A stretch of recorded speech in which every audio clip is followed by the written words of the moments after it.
Здравейте хора, в най-новото видео на канала ни топ 3 факта за Слънцето, които може би не знаехте, но преди да започнем с видеото искам наистина да ви помоля да се абонирате за канала и да харесате това видео. Като за първи факт съм ви подготвила нещо доста интересно. Както всички знаем, всичко си има начало и край. Някой се ражда, след 100 години умира.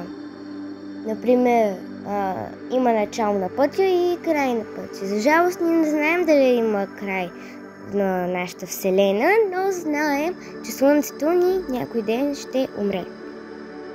Да, точно така, ще умре, но без експлозии, както си представяте, а като се надува. Надува.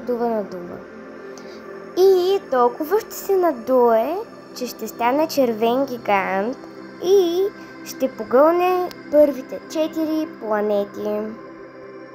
След това външните му слоеве ще паднат и само ще остане едно бяло джудже. Накратко само ядрото му.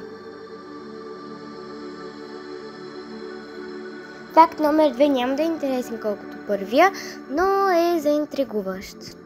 Всички знаем красивите полярни сияния, но не всички знаят, че те са причина на Слънцето.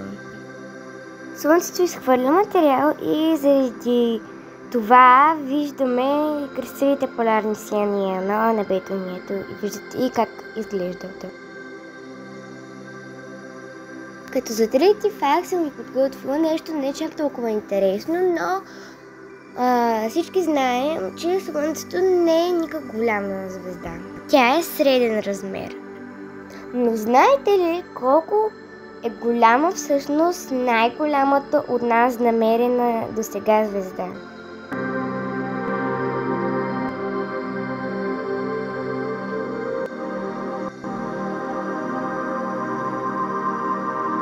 Нещо такова. Хора, това беше днешното видео. Благодаря ви, че го гледахте.